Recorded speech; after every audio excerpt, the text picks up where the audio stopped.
They spoke at the Cato Institute in Washington, D.C.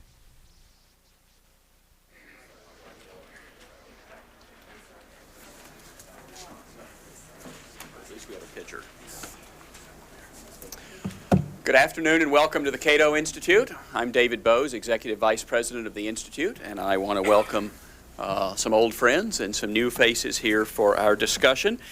We will be discussing our topic for a little while today, and then we will go upstairs and serve some wine and cheese and invite you for further discussion up there.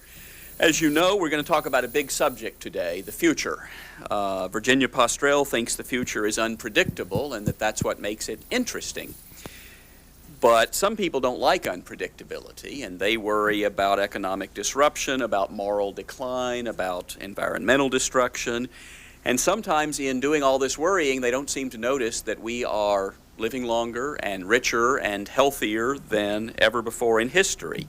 From Pat Buchanan to Ralph Nader, from The Nation to the Weekly Standard, there are surprising areas of agreement about what's wrong with modern life. Virginia argues in her book that the real division in cultural politics these days is not right versus left, but dynamism versus stasis. And I'll let her explain what that means. As you all know, Virginia Postrel is the editor of Reason magazine. Prior to assuming that position in 1989, she was a reporter for Inc. and the Wall Street Journal, and then served for a while as assistant editor of Reason. Under her editorship, Reason has 3 times been a finalist for a National Magazine Award. She herself has received a Mencken Award and been honored also by the Gerald Loeb Awards for Business and Financial Journalism and by Jude Wanniski's Media Guide. And somehow, in addition to editing Reason, Virginia finds time to write regular columns for Forbes, Forbes ASAP, and intellectualcapital.com. And I have to say, her columns, and also those that she publishes by Wally Olson, are the best libertarian analysis of culture and politics that you can find these days. Today, of course, she is here to discuss her new book, just published by the Free Press, The Future and Its Enemies, The Growing Conflict Over Creativity, Enterprise, and Progress. Please welcome Virginia Postrel.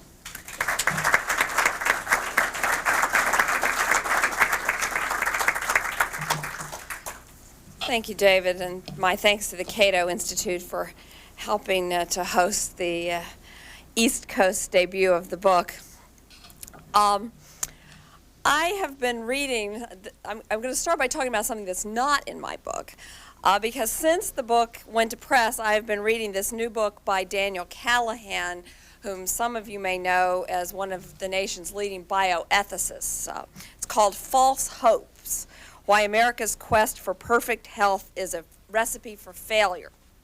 Now, Callahan, who is one of the co-founders of the Hastings Center, is a very establishment figure. He is not a fringe figure. He is not my wonderful foil, Jeremy Rifkin.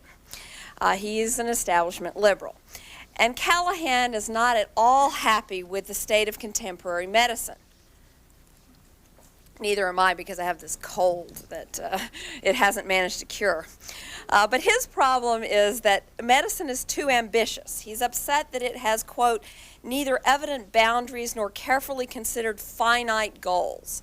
Its spirit, he worries, is that of unlimited horizons, of infinite possibilities of ameliorating the human conditions. Medicine's future is to be open-ended. It must go as far as it can and then try to go further. Now, this is really bad in his view. And Callahan is very upset because patients do not share his attitude. They share this medical attitude. They, too, will not be satisfied with what nature dishes out. The self of modern medicine, he writes, is no less open in its possibilities than the medicine it uses to realize them. It is a protean self, the creation of its own capacities to make of human beings what they would like to be. Most of all, they would like to be free of the constraints of nature, which gives them too much suffering, too much illness, too early a death, too many children, too much genetic determinism, and too precarious a hold on a life of their own choosing. If medicine is to change, then its view of the self must be changed as well. And what Callahan is out to do in this book and through his work in bioethics is to change medicine. In place of today's open-ended, dynamic medical culture and practice, he advocates what he calls sustainable medicine, a phrase that will be familiar to those of you who work in the environmental arena. He seeks, quote, a medicine that has, with public support, very important there, embraced finite and steady state health goals and has limited aspirations for progress and technological innovation. Now, one of the worst things to do in a speech is to go on and on quoting people from a book. But I can't resist in this case, even though Ron Bailey, who reviewed this book for Reason, says that if he has a choice between having his fingernails ripped out and reading this book, it would be a hard call. I actually love this book. And the reason I love this book is that Callahan so perfectly encapsulates one side of our emerging political, cultural, and intellectual landscape. I used the term liberal earlier in talking about him, but that's not really meaningful in this case. I could show you very similar quotes from his bioethicist colleague, Leon Cass, a great favorite of the Weekly Standard and Commentary and other conservative magazines. Now, what Callahan doesn't like is this infinite sense. He wants steady state goals. He hates the protean self. And he hates the market and technological innovation that serve it. This is not just an argument about medicine. The same principles come up again and again on topics ranging from international trade to the internet, from popular culture to the environment. The open-ended future has become the central defining issue of our time, as important as the Cold War once was. On one side of the new divide are those who, like Callahan, crave stasis. Their central values are stability and control.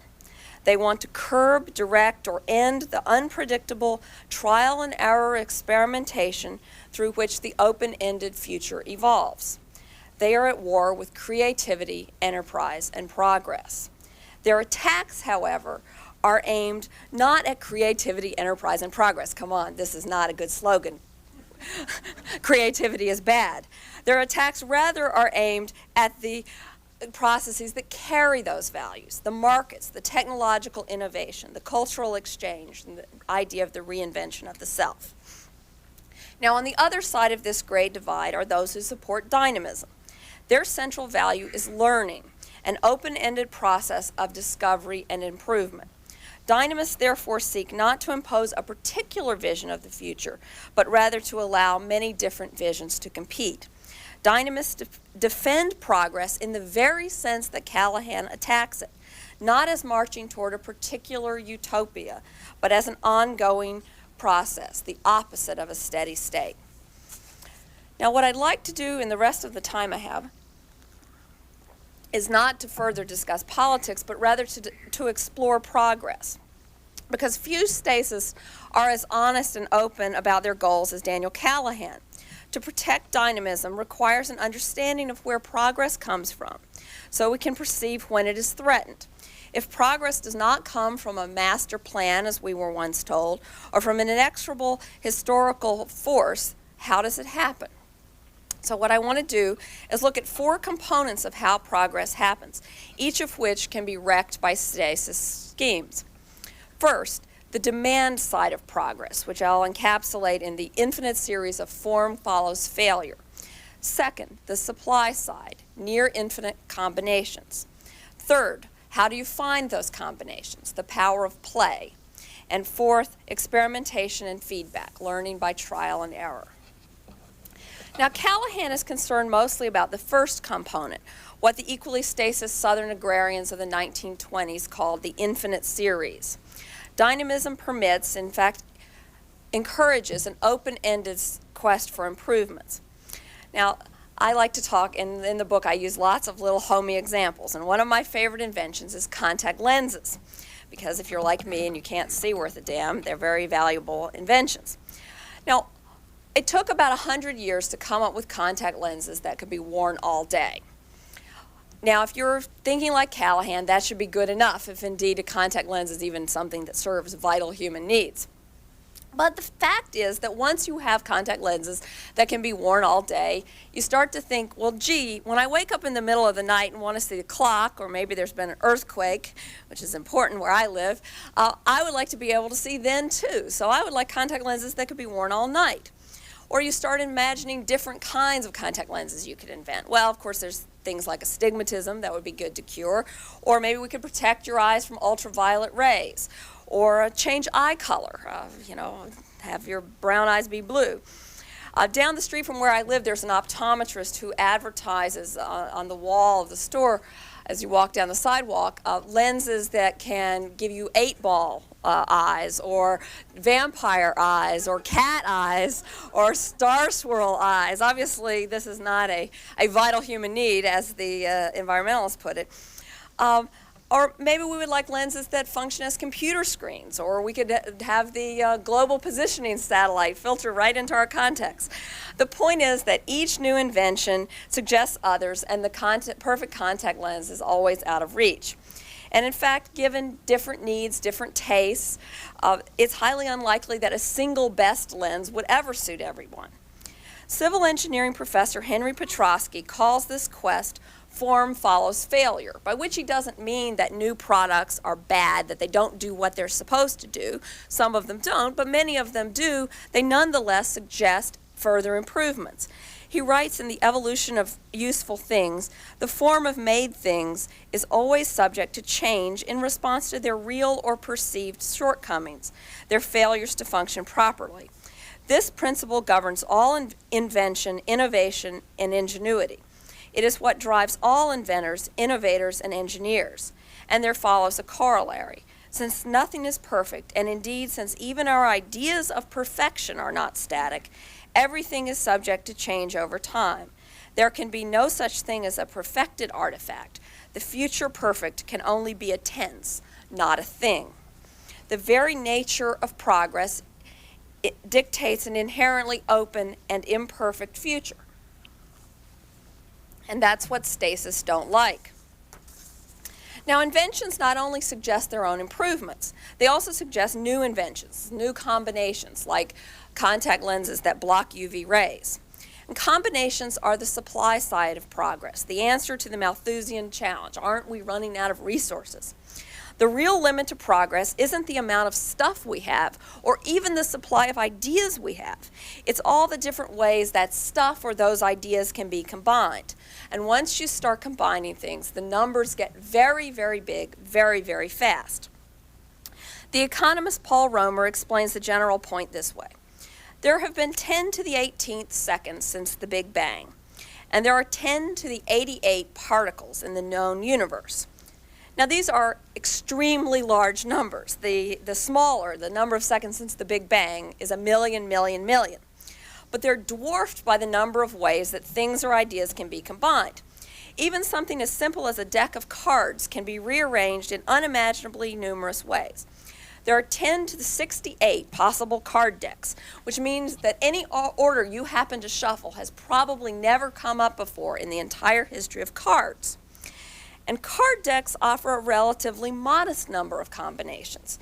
Recombining the ones and zeros on an ordinary and rapidly growing obsolete 1.4 megabyte floppy disk could generate 10 to the 3.5 million different bit strings. Or think about DNA, or combinations of atoms. Everything we see in the world is one small example. Romer talks about a cow as one example of a possible combination of certain atoms, an amazing machine for turning grass into protein, and suggests that who knows what others might be possible. The point is that the real constraint is not the number of objects in the world, but the ways we can combine them. We're limited in a very real sense only by our imagination and the time we have to exercise it. Time is the ultimate limited resource. Now, fortunately for us, that time includes not only our own lifespans, but all the lifespans that have gone before us, the creative legacies, the trial and errors, experimentation, the mistakes, and the lessons we've learned from them of past generations. All the experiments, the inventions, and the knowledge on which we can build. So combinations are great things. But combinations don't just drop from the sky. Somebody has to come up with all those new ideas. And while there are many, many different spurs to creativity, one of the most important is often omitted in political discussions: the power of play, the things we do for their own sake, for the pleasure of overcoming the challenges they present. Now, this source of progress runs counter to what I call the repression theory, which follows turn-of-the-century sociologist Max Weber in seeing the Puritan ethic of self-denial, thrift, and duty as undergirding both scientific progress and capitalist economics. Now, the repression theory, which both people who like repression and people who hate repression tend to holds that our society depends on being an orderly society of drones. Otherwise, civilization falls apart. The problem is that a society of orderly drones can create nothing truly new. Innovation requires a different spirit. And here again, there's a contact lens story to tell. Some of you may have seen the column I wrote recently for Forbes on Otto Wichterle, who died recently. Wichterle was a Czechoslovakian chemist who invented soft contact lenses back in 1961. Now, this was a guy, if you cast him in a Hollywood movie, he would be the villain, because he was a guy who could definitely say, "They laughed at me and called me mad." Everybody thought he was crazy. His labs were constantly being shut down. He had all these theories that no one thought would work. Plus, he was a political dissident. But he was very, very stubborn. And when his research got shut down, he kept on going. He and his wife, who had a medical background, set up this gadget in their kitchen using a phonograph and an erector set. And with this jerry-rigged apparatus, they managed to develop what he called the spun mold technique, which made contact lenses a mass-produced good. Now, the repression theory does not explain Otto Wichterle's invention. Neither does greed, by the way, for those of you who think greed explains everything. Wichterle didn't make any money on his invention. He was living in a communist country, and the government owned all the rights. And the government, being such fine businessmen, sold the rights to the soft contact lenses for $330,000, which now it's a multi-billion-dollar business. And, of course, in a communist country, there were things you could get besides money. You could get a better apartment, you could get honors, you could get a better lab, more funding. But Wichterle didn't get those either because he was a political dissident. In fact, his labs were always getting shut down, and he was always shunted aside to much worse places than he would be on the basis of his scientific quality. So that doesn't explain the reason he worked. He didn't seem to work out of duty to his family. He was a good family man, but that wasn't what drove him. He was inspired primarily by the pleasure of the pursuit and the desire to prove his critics wrong. He had completely pure and utterly self-centered motives. Like many innovators, Wichterle was able to see how these new combinations might work, these things that no one thought possible, because he was driven by the spirit of play, the things we do for their own sakes. Now, all of these principles, form follows failure, the power of combinations, and the spirit of play, come together in a dynamic process of decentralized experimentation and feedback, learning by trial and error. Any effort to rig that discovery process, whether by picking a winner in advance, blocking competition and entry, or limiting criticism, hampers learning. And this is where politics re-enters the picture. So much for the nice little homey stories about contact lenses. We're back to Washington. Statesists are constantly trying either to stop experiments altogether or to predetermine their outcomes, to pick winners and losers, or simply to protect the status quo.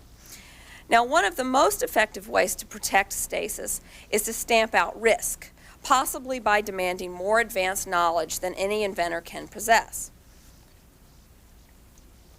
Callahan is big on this, naturally enough, as people in the medical limiting business often are. He wants to require that every new medical innovation be proven in advance to be what he calls both cost-effective and cost-beneficial. In order to make such a judgment, you would have to be able to compare the new thing to everything that had gone before. Now, it might be impossible to make such a judgment. He admits we might lack the necessary comparison data. But then he says we'll just have to do without the new idea.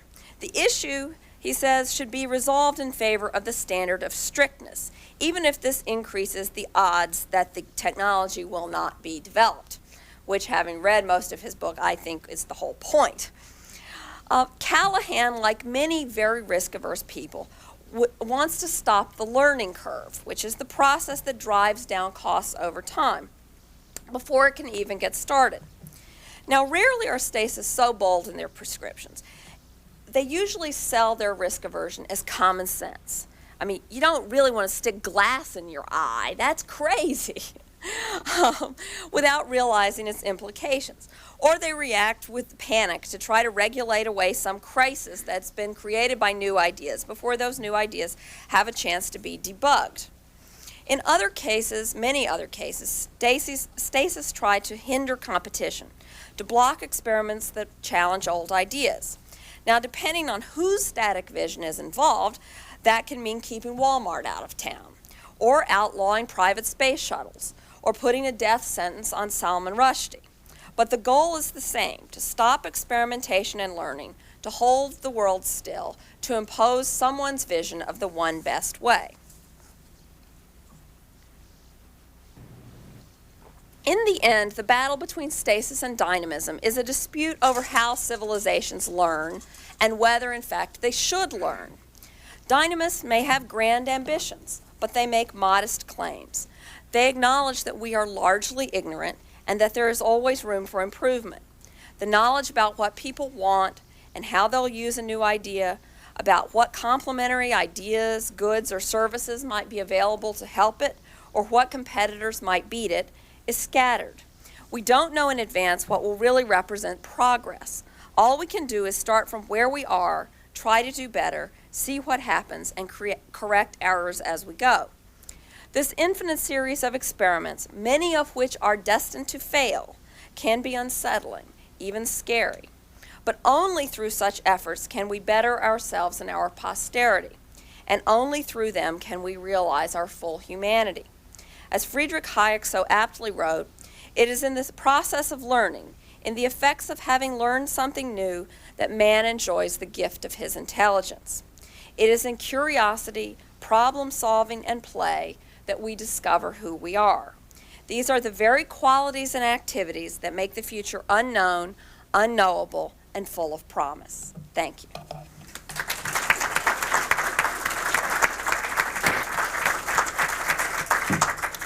Thank you, Virginia, and I should remind everyone that there are copies of the book out front, and I encourage you to purchase a copy and get it signed at this first East Coast opportunity.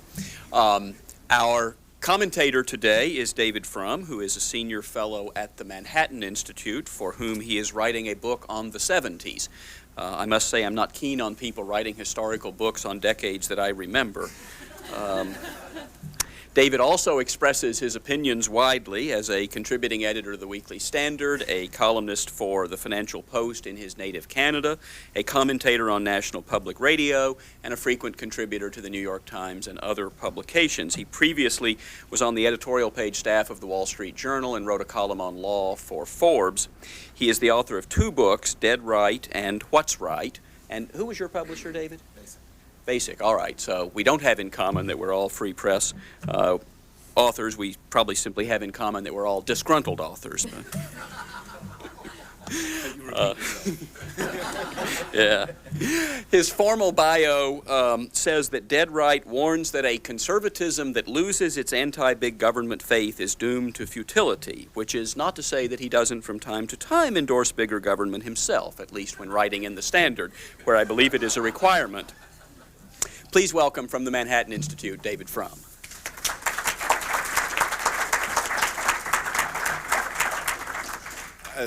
Thank you very much. It's a great honor to be here. It really is actually an honor to be at the Cato Institute on the occasion of the release of a book by Virginia Postrel. There's something very familial about this. In fact, I think this occasion has the feeling something of a bar mitzvah. And I feel a little bit like Uncle Morty from Cleveland, who's about to launch into his long series of reminiscences. But you have to have Uncle Morty. And so here I am. I benefited enormously from reading Virginia's book, and I expect that most of you will feel the same way. It's a very original book with many very suggestive ideas and a really impressive range and breadth of research. And Virginia has a gift, as she showed in her talk, for taking the homely and drawing out of it things that conclusions that really make you look at things in a new way. And I think it's also a remarkable book because it's a very ambitious book. The ambition is subtle. Sometimes is manifested subtly, but it's an important and interesting ambition, and that's what I'd like to talk about this afternoon. Let me begin by first of all laying some cards on the table. I have to admit to speaking not as a libertarian, because I'm not one, but as a conservative who, as David Bowe says, generally favors libertarian means and policies, but is essentially an outsider to many of these conversations. Here's why I think Virginia's book is ambitious, or her project is ambitious. Libertarianism, of course, began life as a neologism. It's a substitute for classical liberalism. You might not think it's a very good substitute, having 6 syllables, but classical liberalism has 7, and you pick up syllables everywhere you can. Classical liberalism was a philosophy of rules. It was about the kind of rules that a society ought to live by.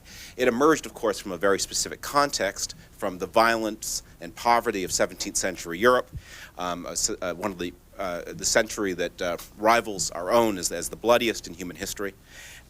And it proposed a new way to reach social peace. It said, look, ratchet down the ambitions of the rulers of society. Don't tell people how to pray. Don't tell publishers what to print. Don't tell individuals what prices or interest rates to charge. And if you do all of that, you will have peace. Liberalism was as much a theory of law as it was a theory of politics. And it's interesting how often its greatest exponents begin as economists and end as lawyers, Hayek being, of course, the greatest example. Liberalism is, of course, and libertarianism derivatively, is a system of rules about procedures. It's a procedural philosophy. It is not committed to a particular end. It simply states the criteria by which good or bad rules are to be judged. Now, Virginia does in this book is to transform libertarianism from a procedural to a substantive philosophy, to a substantive doctrine.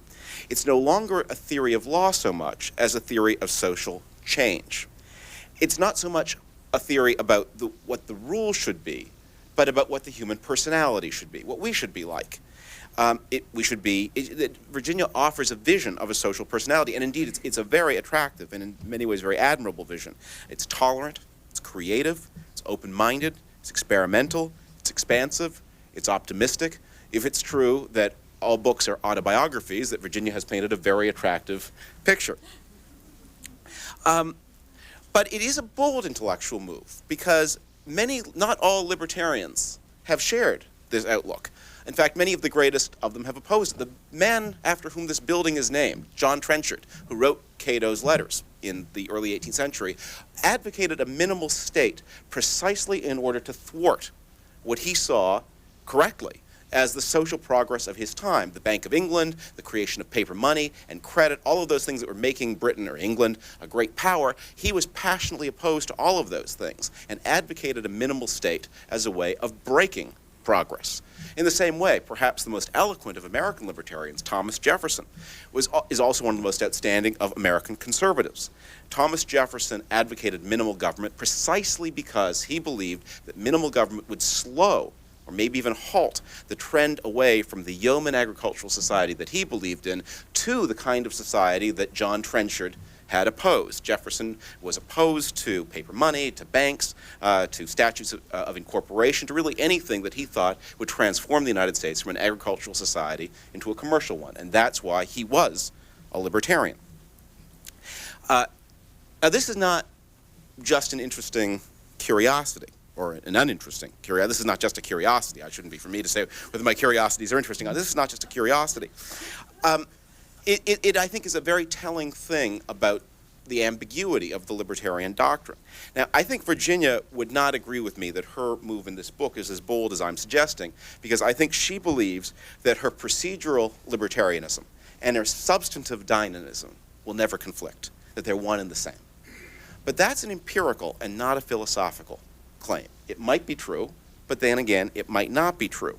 Now, it's probably true in late 20th century America, with the culture, experimental, scientific culture that Americans have, that a minimal state is the state that will be most conducive to technological and social progress. But I can think, and I'm sure you can, of lots and lots of places in which that's not true. And even if we agree that it's mostly true about economic progress, it's certainly not true, I think we would all agree, of social progress. Now, I know everyone who talks about these things is sick to death of examples drawn from the civil rights episode in American history, which sometimes seems to be the only chapter in American history that's ever taught in the schools.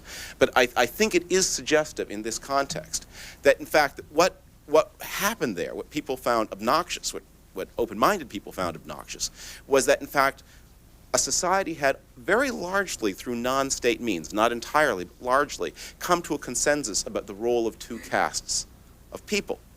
And it took, in fact, the power and strength of a national state to blow that system apart. And it was applied twice, actually three times, once in the 1860s, again in the 1870s, and then a third and final and fateful time in the 1970s.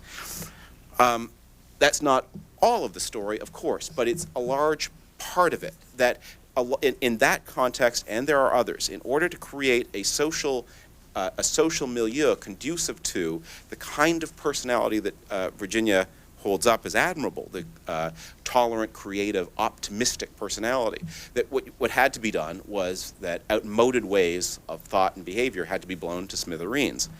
And that, I could, if time were not so finite, I could multiply examples of that. What Virginia's book does is to, I think, remove the state and the issue of the state and the place of the state from the central place in libertarian thought. And I can't help noticing that, and that is at first a subtle move, but it's a move with large implications. One of the questions, for example, that arises after reading Virginia's book is, if we believe in the free play of competition as a way of finding the best future, do we regard competitions among governments to set different rules as a form of this kind of creativity-producing competition? Sometimes Virginia says yes. She cites the federalism differences among the incorporation laws as an example of, in fact, exactly the kind of truth discovery mechanism that she favors, of trying new things out and testing them. And so in that case, the state can be a locus of competition. And at other times, for example, with zoning laws, she says no, that the competition among the American municipalities to come up with different rules of zoning to govern construction, she regards as a uniformly bad thing. Now, I don't say this to say that I have some great answer to offer in its place, because I think that she has put her finger on something that is a great ambiguity, and in fact something that I found myself thinking very hard about after reading Virginia's book, and without any clear answer to offer as to which I think is right. But nonetheless, I think these two positions are different from one another. Now, I don't say all of these things simply to make curiosities, because, and here's where I'd like to go with this. I think the move from libertarianism, or if I may call it here, liberalism, because you'll understand what I mean even if no one else will, I think the move from liberalism as a system, as a philosophy of procedure, and liberalism as a substantive philosophy, is a move that classical liberals have again and again and again throughout history made. John Stuart Mill is the outstanding example. He began as a liberal, ended as a socialist, defending the same values all along the way. Gladstone, another, began as a classical liberal, ended as a modern liberal, and again, quite consistent in many of his deep value commitments. Now, I'm not predicting that Virginia is going to end up as a Democrat or something. But I do think... Well, then you're inoculated for life. But I do think that there are going to be moments when, if you agree with Virginia's philosophy, you are going to find yourself choosing between your delight in the experimental and the dynamic and your commitment to libertarian philosophy. And let me cite just one that I think is present in Virginia's book. And it's something that Virginia touches on 4 or 5 times and always has some very interesting things to say about it, and that is her discussion of cloning. Now, if there is a building block of the liberal philosophy, it's Immanuel Kant's rule that human beings must always be treated as ends in themselves and never as means to another person's ends. That's his most important moral principle, and it's reflected and refracted all through liberal thought. Now, if anything violates that principle, it's cloning. You bring another human being into existence, not in order to create new life, but precisely in order to replicate our own. Now, Virginia does not express in her book an opinion for or against cloning. But in her book, I detect a certain exasperation and impatience with those of us who believe a priori that human cloning is a bad thing and something that a government may legitimately prevent without falling into the pit of big government belief, but in fact executing the core mission of a liberal state, which is to ensure that people are always respected as ends in themselves and not as means to the ends of others. I don't know whether and how we're going to be able to work out this conflict between our delight in technological progress and our awareness that around the corner of proceeding with human cloning there may be some benefits, and also our commitment to the liberal faith that individuals should be treated as ends and not as means. But I think you can see here that there are two gravitational pulls. One toward an exciting, and I share a lot of that excitement, an exciting vision of a future of limitless mastery over nature and over ourselves, and one back toward certain philosophical principles that are the founding principles of classical liberalism. I don't know which will prevail either in society or among the readers of Virginia's book, but I do know that one or the other must lose out. And I thank you.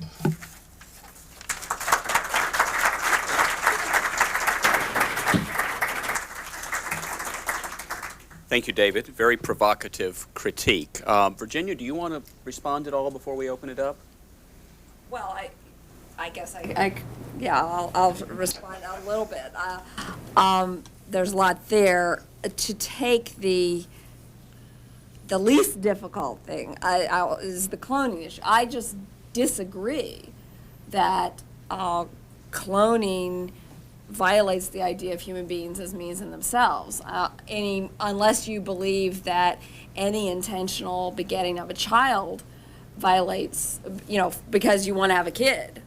Because a clone is still an individual to be valued as an individual in and of themselves. Now, we can get into issues of whether 8 undifferentiated cells are an individual in the classical liberal sense of the word, and other meanings of that. But as far as cloning for the purposes of bringing a child into the world, I don't see a problem there. I just don't see the problem that you're raising. There might be other areas in biotechnology where this would come up, but this particular one doesn't strike me as being an issue. I agree that the issue of competition among governments is a very interesting and difficult one.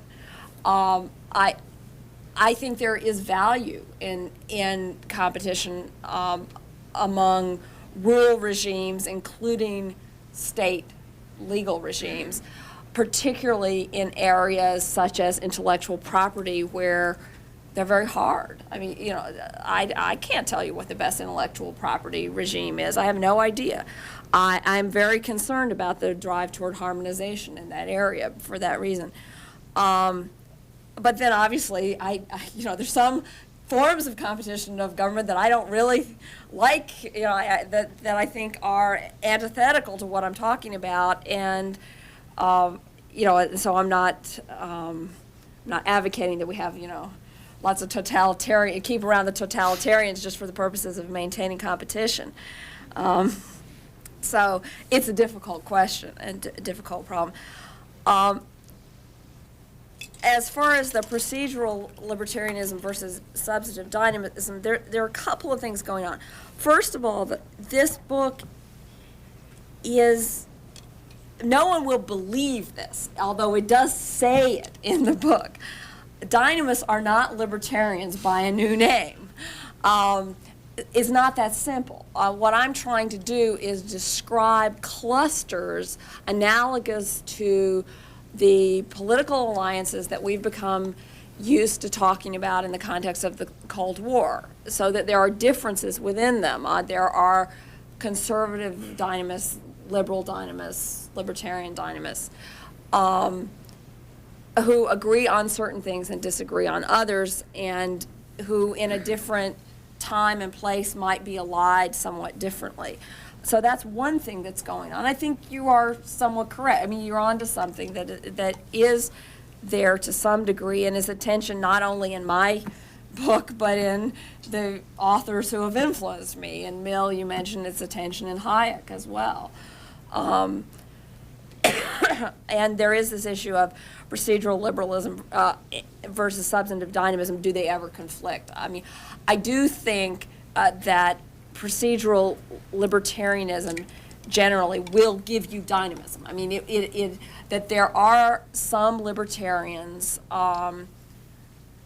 who believe that if we have a libertarian legal regime, we will restore the Old South, for example.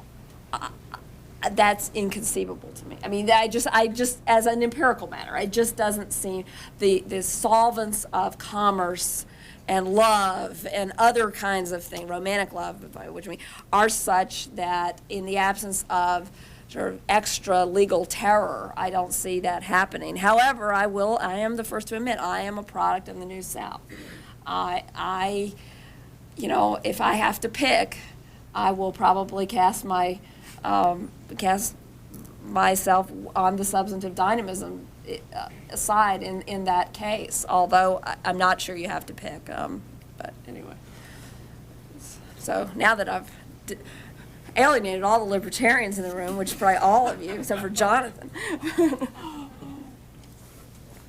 Well, let me exercise the moderator's prerogative then and ask a question which sort of follows up on David's comment. I think there's been a criticism from time to time that libertarians have had a sort of sterile and acultural and ahistorical approach to issues, to politics, that it's strictly theoretical, and that libertarians have wanted not to say whether if we had libertarian rules, we would end up with stronger families or weaker families, more pornography, less pornography, and so on.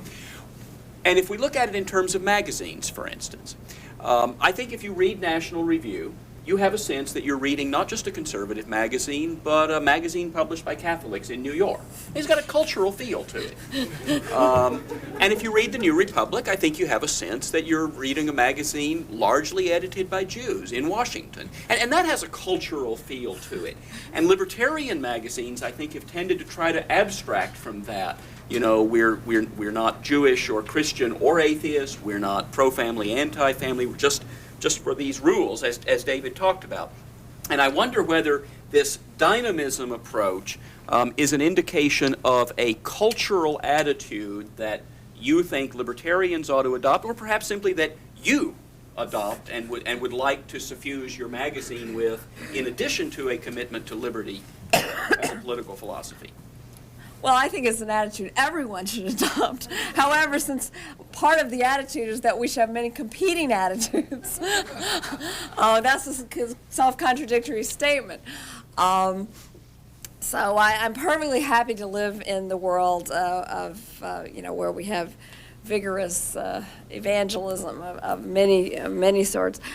It is an attitude, I think, that Reason as a magazine and an institution that supports not just Reason magazine does not just the magazine but does other projects as well, including books.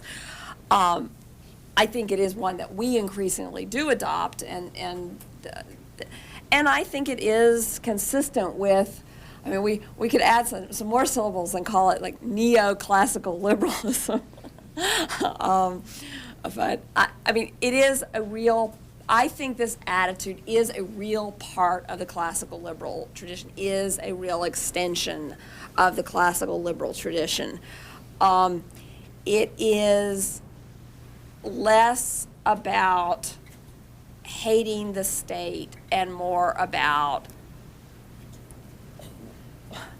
what you want to do with your life. I mean, why is it good for people to be free? You know, what is it that they do with their freedom? I think that is important to think about. That's not to say that there isn't some value to just concentrating on sort of natural liberty, keep out of my face, which is, particularly in this country, a very important strain of libertarianism and of American culture. All right, with that, let's open it up to questions. Please wait for a microphone to be brought to you, and then would you introduce yourself and ask a question. And we'll start up there with Bert.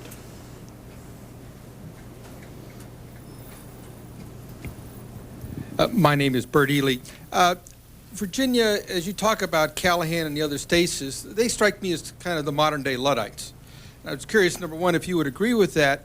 And then, second of all, do you sense that that type of thinking, or the thinking of the Luddites, is something that has grown in popular appeal in recent decades, or possibly is losing its appeal, even though there are some very articulate advocates for this idea of stasis? Well, in the book, I actually divide stasis into two different groups. And Callahan is interesting because he perfectly combines both of them, which is very unusual. One is what I call reactionaries, which would include people that you would call Luddites, but people whose central value is stability and who usually want to maintain that stability within some version of an imagined past. The two most popular versions being sort of the peasant village and the urban ethnic neighborhood. And that's where your out and out, we hate technology, Luddite type people would fall. Although, as Joel Mokyr pointed out in Reason, the historical Luddites were basically just protectionists who wanted to keep their jobs. I mean, they were not ideological. They were self-interested, which is a whole other category. The other category of stasis is what I call technocrats, which are people who say, yes, we're for progress, and it will look like this. Here's our 17-point plan, you know, or our health security plan, if you remember that one.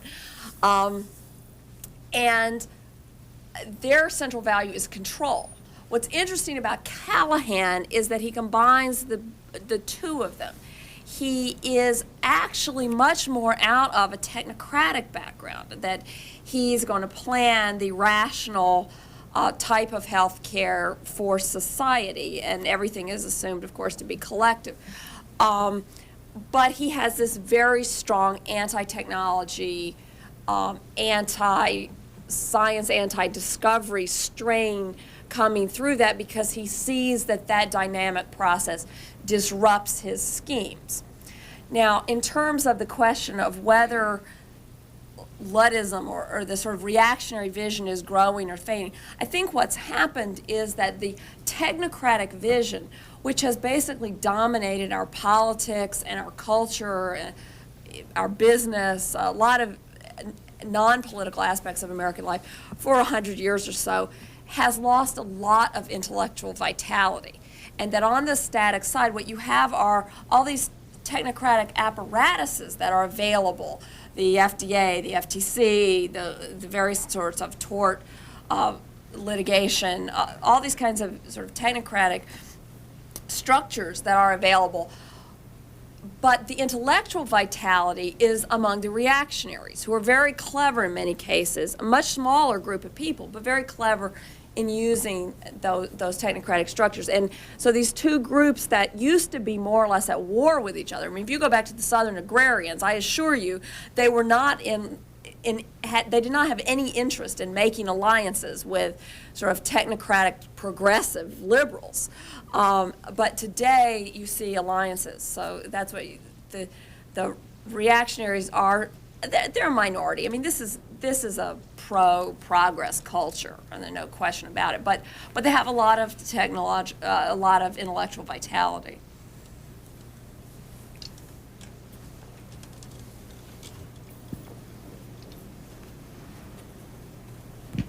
Roger Pilon, Cato Institute. The competition among governments issue that you raised, David, in response to Virginia, and you used incorporation versus zoning, and Virginia seemed to be in favor of the former and not the latter. I think the explanation is very simple. With incorporation, if you have 50 different incorporation statutes, you can take your incorporation where you wish to be, your corporation where you wish to be incorporated. There has been what Nader calls the race to the bottom, which I take to be the race to the top, and they go to Delaware because that's where the laws are best. It's pretty hard to pick up your real estate and go where a good zoning regime is, and so you're stuck with the zoning regime. And so it strikes me it's very easy for Virginia to come out in favor of a competition with respect to something like incorporation, but not with respect to something like zoning, because you're literally under a tyrannical regime if that's what your zoning regime is. And so, this competition among governments, I think, it just makes a very good sense in certain areas and not in other areas, which leads me to my question. I don't understand what you meant with respect to the civil rights example when you said that sometimes governments don't produce the most beneficent, let's we say, regimes, because every example of government intervention in favor of beneficence, if you will, was against a prior government regime. I mean, after all, what was the 54 and 64 experience, if not in part against the Jim Crow, which, I mean, were you suggesting that people left to their own devices would produce Jim Crow? They Yes. didn't. Jim Crow came from government. There was private segregation, to be sure, but, you know, you still have private segregation, and that's exactly what freedom permits. Okay, let me deal with the second first. I think if you were a black in the South in 1935, you faced two sets of problems. Problem number one was state imposed. You weren't permitted to vote equally. You would find that as a practical matter, you weren't allowed to testify in court. Wrongs against you would not be protected by the state. You had many grievances against government. It was also true that if you walked into a restaurant and wanted to use the bathroom, the restaurant owner wouldn't let you. And the intuition, it was that the people who wrote the first set of American civil rights laws distinguished between political rights and civil rights, and regarded the civil rights they regarded as, in fact, these rights, many of these rights to equal accommodation, which are first recognized in American law in 1866. Whenever Sumner's bill was passed, I think that was 66.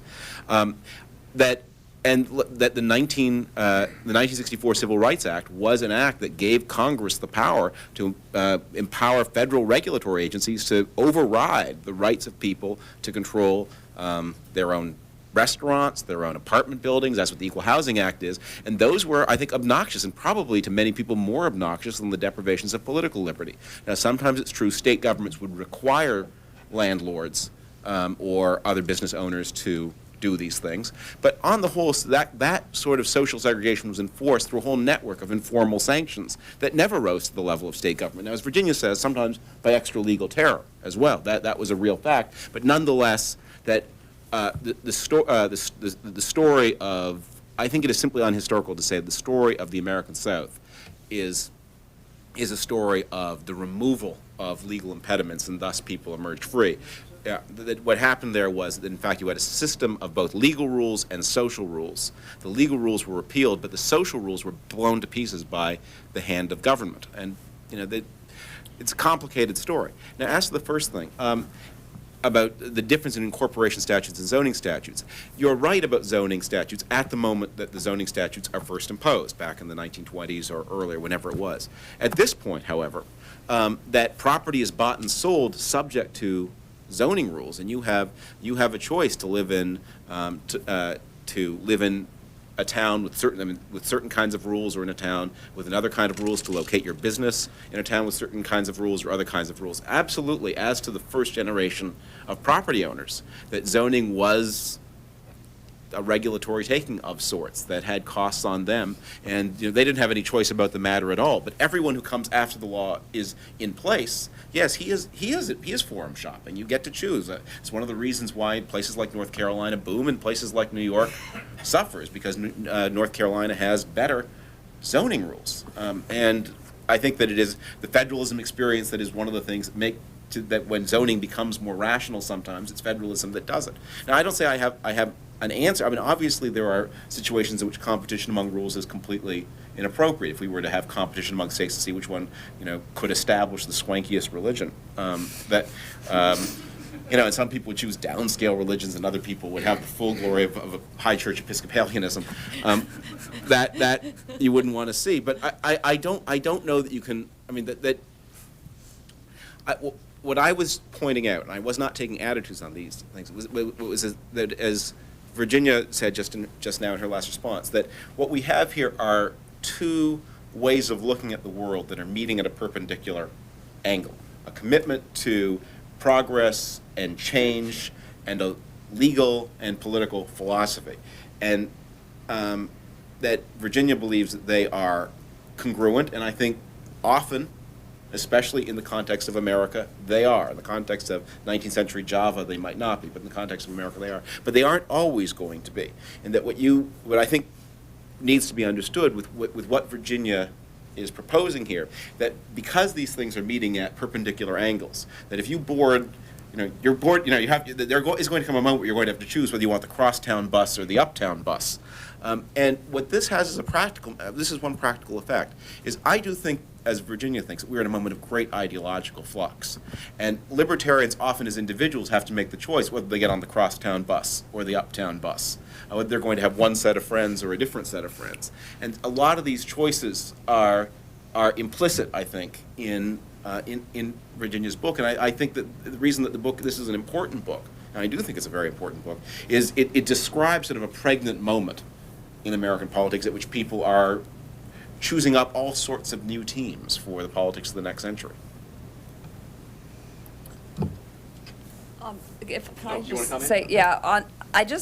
One thing that occurred to me when I was writing the book, and I was thinking about the civil rights movement, and this doesn't answer the deep question you're raising, but it's just the specific one. I discuss in the book, in a very different context, the way chain restaurants are always talked about by intellectuals, all of whom live in places that have millions of family-owned ethnic restaurants and great variety. And none of whom have ever lived in some place like Greenville, South Carolina, and where the chain restaurants brought great variety. But I mean, nowadays it's not an issue because it's a pretty big place, but in the 60s it wasn't. There were two, when my parents moved there in 1964, there were literally two restaurants.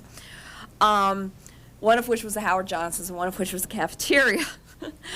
And it occurred to me, I would, if we had a way of like looking at a counterfactual in a little machine, it would be really interesting to see what would have happened to Jim Crow, both the state, I'm talking about the public accommodations type of Jim Crow, both the state required type, and there were laws on the books that required that if people sat down in a restaurant, it must be segregated. But if you took the stools out, it didn't have to be.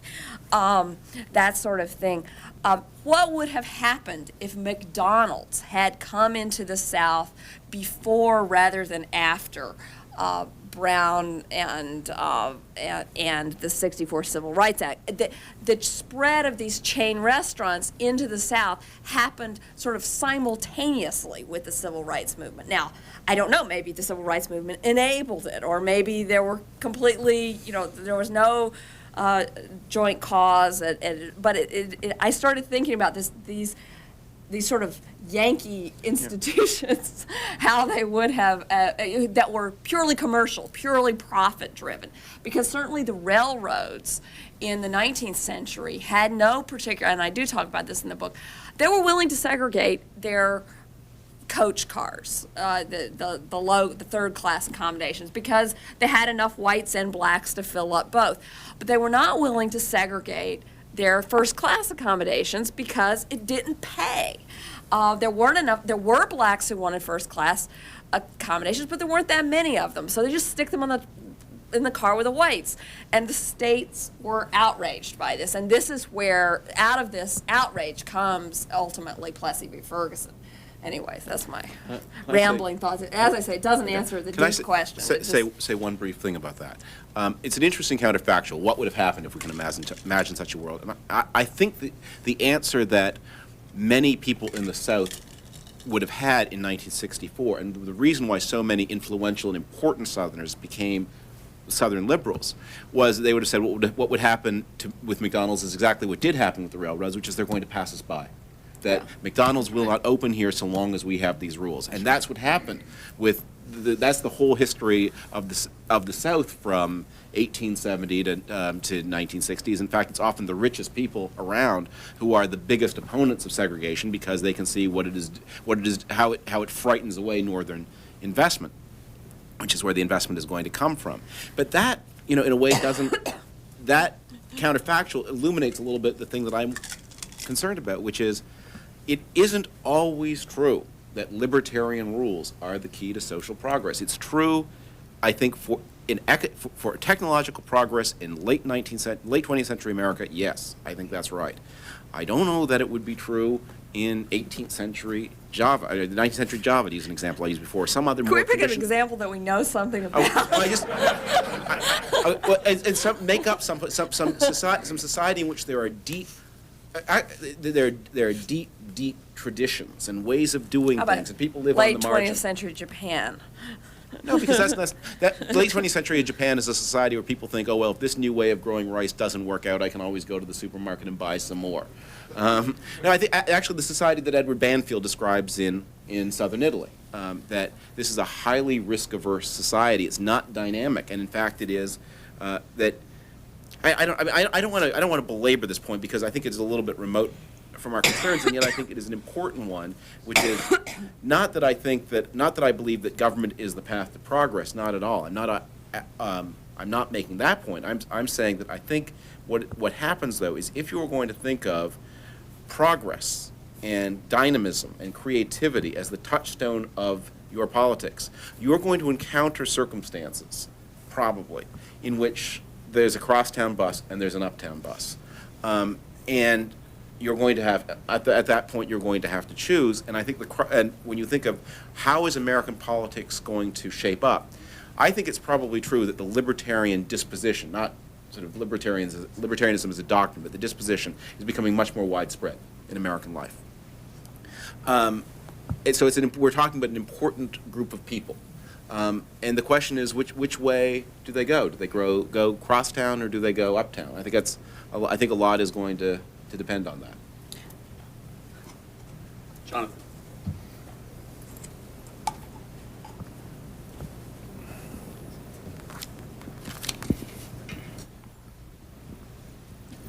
Thanks. Virginia, what I really want to know, of course, is what your book has to say about the Monica Lewinsky sex scandal, but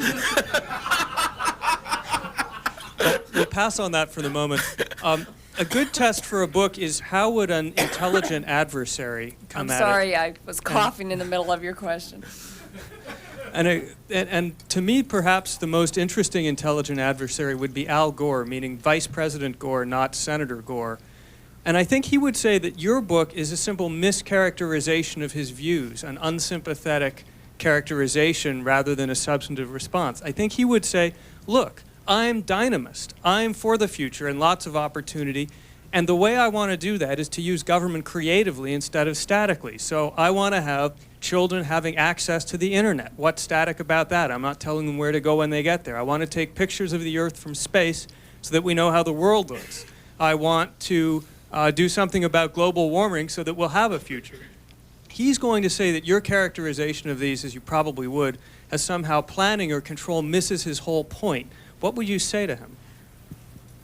Well, the specific examples that you gave, the first two, about giving kids access to the internet, and taking pictures of the world of the Earth from space are compatible with a dynamist vision.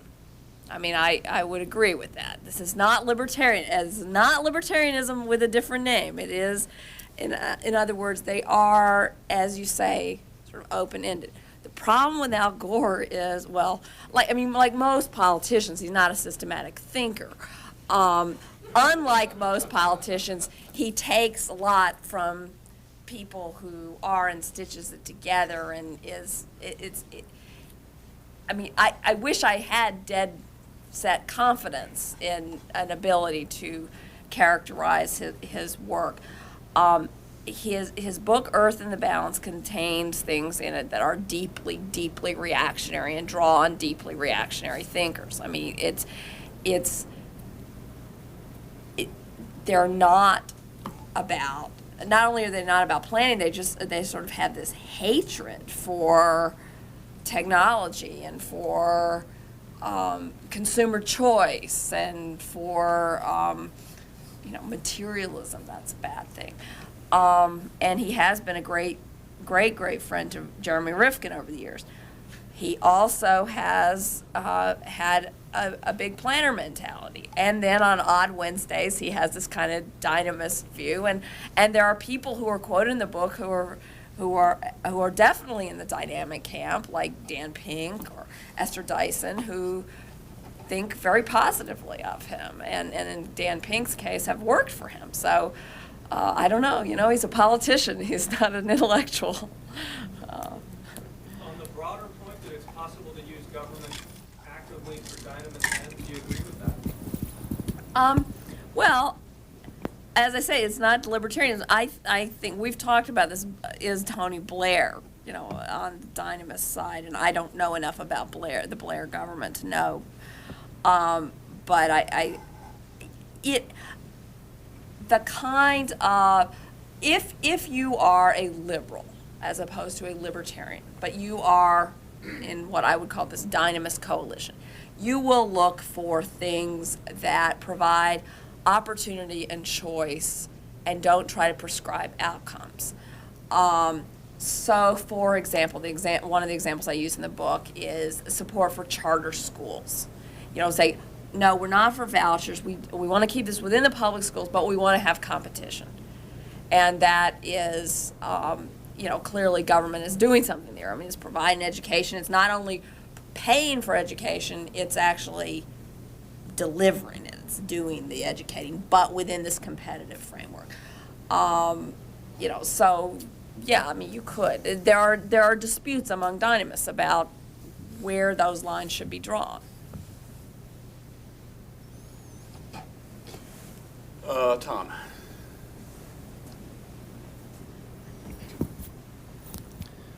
Tom Palmer. This is directed partly to David Frum. And I think you've mischaracterized some of the libertarian figures of the past, notably Trenchard and Jefferson, who were by no means conservative in the sense in which you said. They were in favor of no innovation in government. We want secure legal order.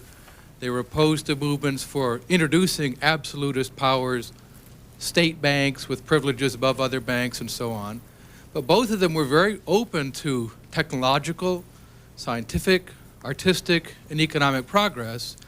One of the bits of evidence to dispel this hoary old myth of Jefferson as an agrarianist per se was he translated the works of Destutt de Tracy into English, brought him to America from France, possibly the most optimistic philosopher in France of the 19th century. And he said, this is the man to teach us about a dynamic social order. So isn't it compatible that you could be, on the one hand, conservative, if you will, about fundamental social institutions of law, rights, property, and so on, but have a very dynamic, open attitude towards the future? So I see the dynamism going much deeper in liberal thought than you do. Well, I don't want to exhaust people's patience with going too deeply into the history of the 18th century, but it would seem to me that the great break on English progress in the 18th century, the great break, because they've got lots of good ideas, they got new plows, they got everything, they got a lot of things, they got a growing population. What they need, the great break, is the absence of credit.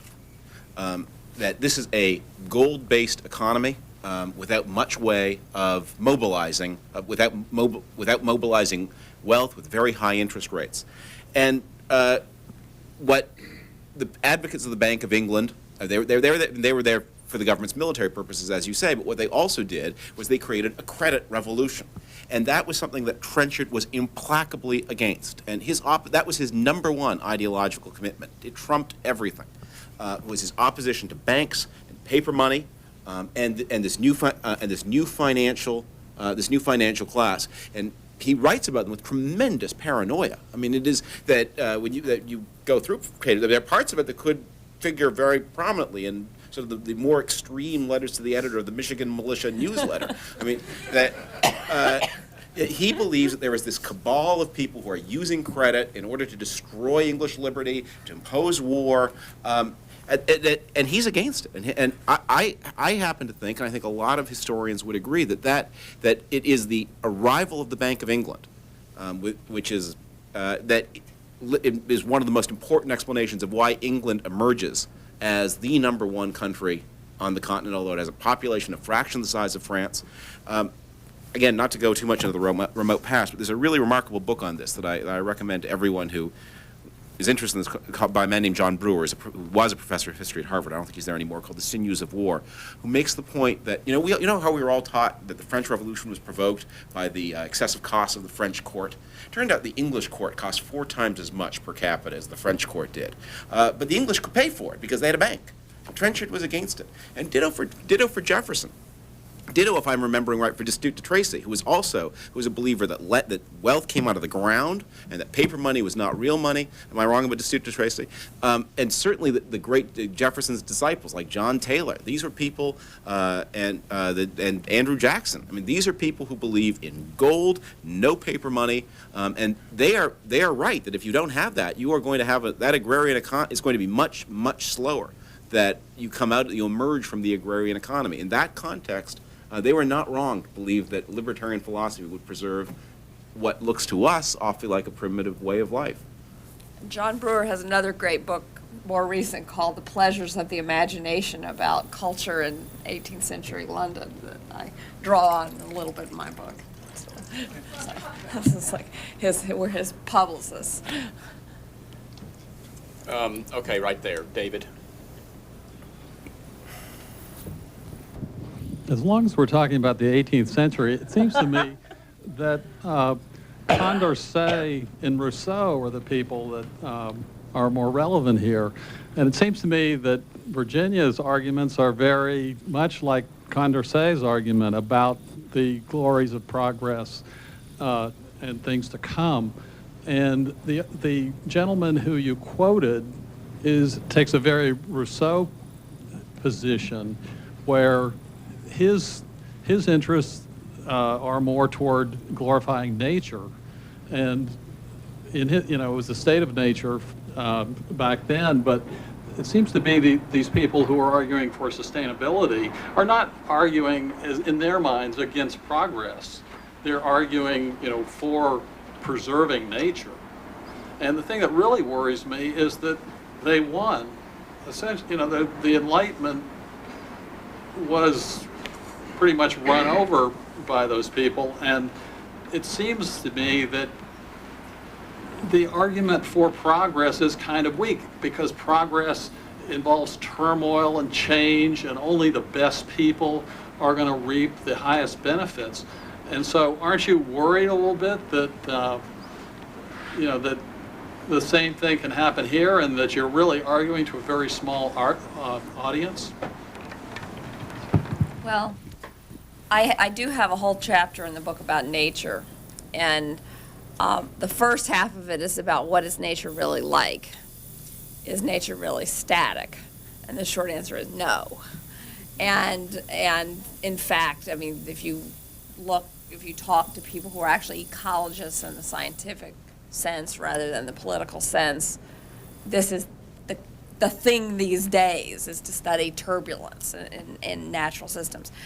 The great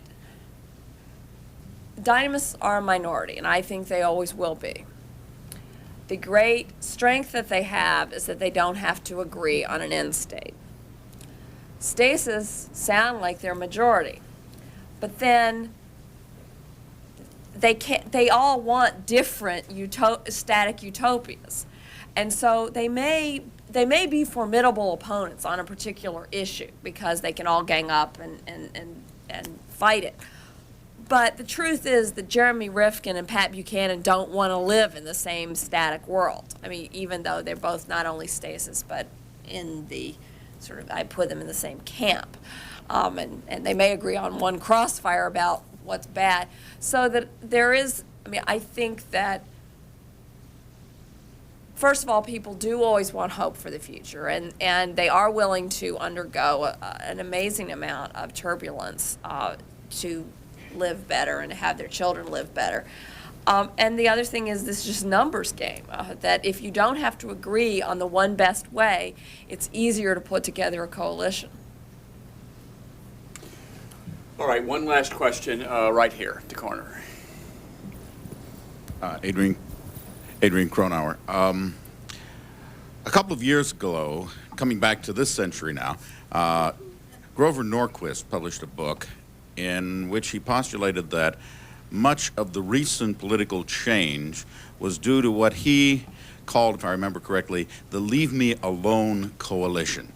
Gun owners, homeschoolers, deregulators, whose sole unifying or similar attitudes were that they wanted to be left alone to do whatever it is that they wanted to do. Would you call these stasists, dynamists, or are they irrelevant to your theory? Different ones fall into different camps. Unfortunately, much as I adore Grover, his Leave Us Alone coalition only wants to leave you alone on certain things. You know, they're very good on homeschooling. They're not so good on cloning. They're not so good on fetal tissue research so, I mean, I think that is a legitimate political coalition that has worked very well in a fairly narrow time band. I do not think it is a long-term. I think it is going to be split apart by the kinds of issues that I'm talking about.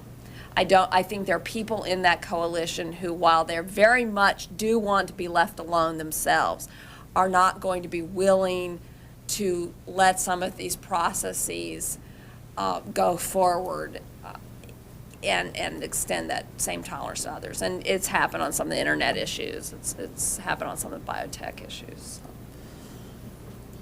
Yeah, I quite agree with Virginia. I think that's a large part of what our conversation this afternoon is about. Virginia is positing that that coalition is sitting on top of a tectonic plate that is going to split. And she may well be right. I'm not sure. And if she is right, it will configure the landscape. I mean, I think that there's a question, first of all, in this definition of who is the us, who is to be left alone, and that's why I think cloning is an important issue, and probably one of the short list of issues on which I would disagree with Virginia on substance. I mean, that is an experiment that I think just shouldn't be undertaken, and I think that there are philosophical I think one of the things that I worry about with Virginia's approach is Virginia is, I think, prepared after we do it to conclude, that was not a good idea. But I do sometimes believe that on some of these things you can apply some moral principles in advance, and say even in advance, before you try it, and maybe even especially before you try it, it's important to understand why it's not a good idea. But I think Grover's vision of that coalition was an important one. It worked in 1994. It didn't work so well in 1998 for a lot of reasons. I think it's not a bad coalition to try to keep alive. And I think that this glimmering of a vision of Esther Dyson and Al Gore as possibly people that have some vision of the future. That I think that is. I mean, not for you, of course, because you wouldn't. Well, Esther does. Esther is a very important player in a lot of things. But that that may well be, in fact, that may well augur some division among people who, in the 1980s or 90s, would have considered themselves libertarians or liberal-minded people, or more or less on the same side. I think that's. Republicans did get trounced among optimists, Yeah. and won among pessimists this last. That may just be an in-party, out-party thing. I don't know, but. Interesting point. Well, I want to thank Virginia Postrel for being here to discuss her book with us, and I want to thank David Frum for such a thoughtful critique. And on your way out to the Wine and Cheese, pick up a copy of The Future and Its Enemies. We're likely to sell out, so don't delay. And if you do sell out, you can buy it on our website. Indeed. And in fine bookstores everywhere. Thank you all for coming. Oh, yes, and in fine bookstores.